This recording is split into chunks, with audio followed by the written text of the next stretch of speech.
Okay, so how do I want to start this? So basically, from a very young age, we grow up in a certain type of family or a certain type of community, and we learn how to interact with the world around us through the people who raise us, through our environment. You know, for most of us, it'll probably be, maybe parents and a couple of siblings, and we learn how to speak from these people, right? We learn language. We learn how to communicate in different ways through these people. We learn what objects around us are.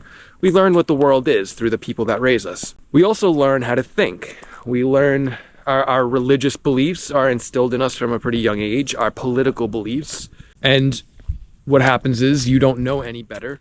So when you're young, you believe all of this to be reality. You believe whatever beliefs your parents put into your mind or whoever was around you. It could also be the people in your school. You're very impressionable in that young age. So whatever people teach you, it essentially becomes your reality. It becomes your whole belief system. You've essentially been brainwashed from a very young age. We've all have in some way, shape, or form. Depending on where you grew up, it'll be more extreme. Now, I was very lucky. My parents were relatively liberal in the sense that they didn't push any kind of specific beliefs on me. They weren't really religious. They weren't super into politics. And I was thinking recently, I think that that's why I'm attracted to this sort of spiritual, kind of independent thinking path, whereas most people, the average person I meet really isn't, right? And I think it's because many people still cling to all of that kind of groupthink. They're still clinging to their religious beliefs. They're clinging to their political beliefs and fighting with other political people and whatever their family has taught them. They're also clinging to trying to fit in with groups because we were taught from a young age that being alone might not be healthy, or maybe you were just more encouraged to fit into groups. It could have been your sports team in high school. It could have been some sort of club you were a part of. It could have just been your classmates. You wanted to fit in with this group, with these groups. So you would kind of mold yourself to be what those groups wanted to be, or you molded yourself to be what maybe your family members wanted you to be, or maybe your teachers or whatever. And what this has done is it prevented you from being a very independent thinker, because you are very unique. We all are very unique individually. We all have a lot of strange and weird characteristics. We probably all, deep down within us, we all have an interesting view of the world, an interesting way of looking at the world, a very interesting, unique perspective. We are extremely unique individuals, all of us, but we are not encouraged to find that ever. We are often actually shunned from trying to find that, trying to find our creative abilities, our interest in things like maybe art or music, or not that society shuns that per se, but it's encouraged to kind of just fit in, right? And that's not necessarily anything wrong with that. Sometimes fitting into society can be a good thing because it can help you with your survival. You need other people to help you to survive, especially at a young age.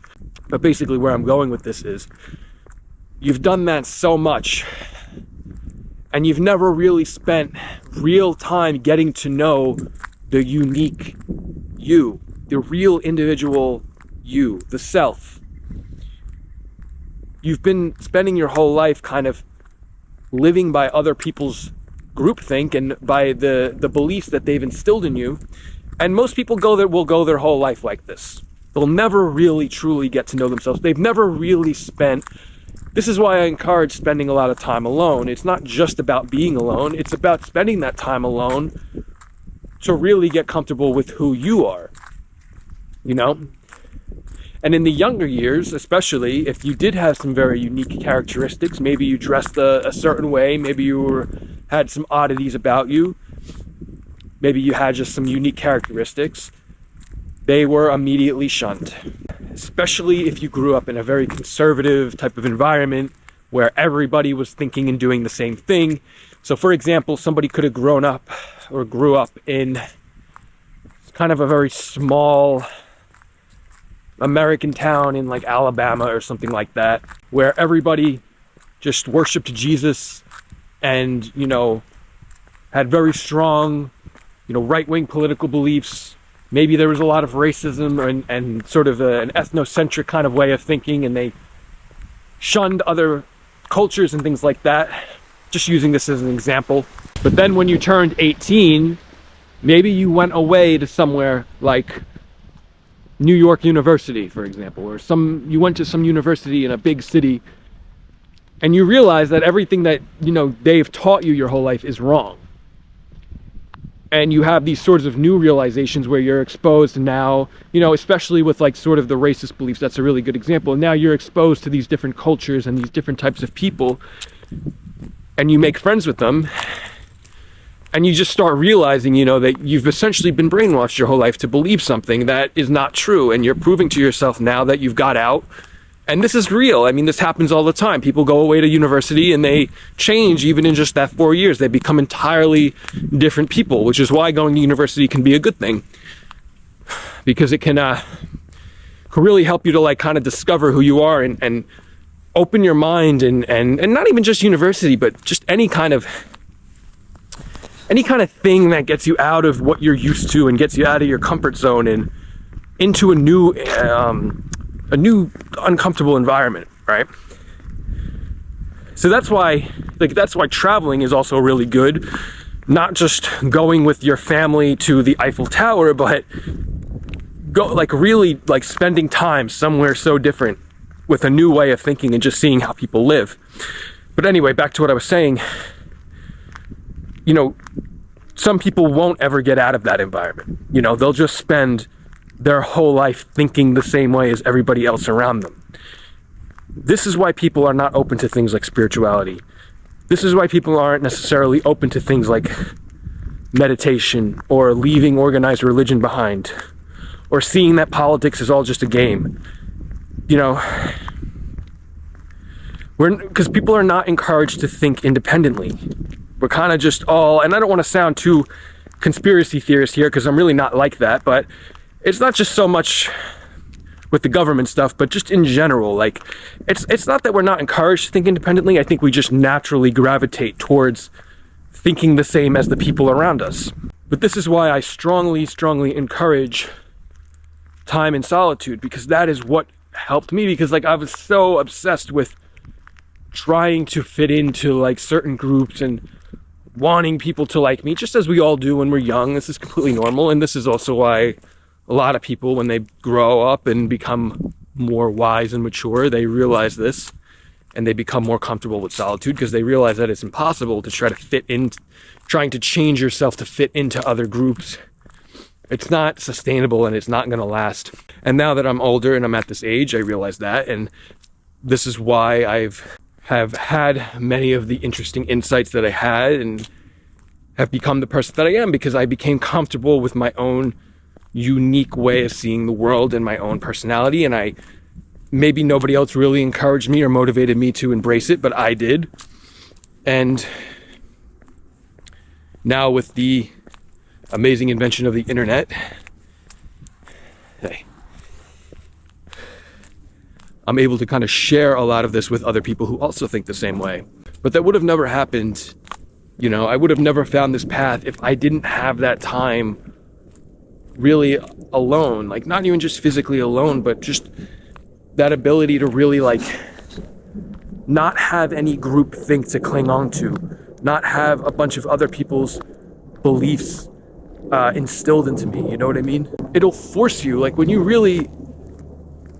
really embrace the solitude, it'll actually force you to embrace your own way of thinking, your own independent thinking, to embrace your own unique personality, your own unique gifts and interests and way of seeing the world. Because you could spend time alone and not do this. You could spend time alone just complaining about how miserable you are. But many people won't really ever find the time to do this, or it won't become important because they're so busy really living this script of this thing and then this thing and then the marriage and then the kids and all that stuff is fine. There's nothing individually wrong with the script per se, or any of the things that you do in the script. It doesn't really matter at the end of the day. Whether you want to live more of a solo lifestyle, or if you want to do the whole conventional way of kids and that thing, you can. But I recommend making time for yourself a priority. And truly getting to know yourself is not necessarily like a logical thing that you have to do, like where you have to sit there and talk to yourself and ask yourself questions, although that could be a great helpful way to get you to start contemplating. But it's more about just being able to sit with who you are and maybe work through your pain and your shadow. And when those past things come up and you don't want to deal with them, this is the core, the foundational core of shadow work. It's just being able to truly take that darkness inside of you and turn it into light.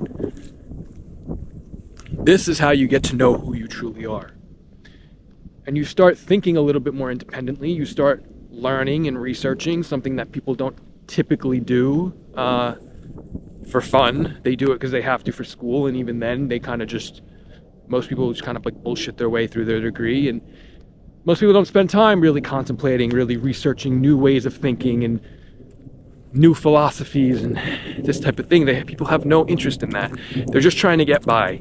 But when you realize, or what you'll realize when you have spent some time in solitude, is that you have been mostly living through other people's thoughts for your entire life.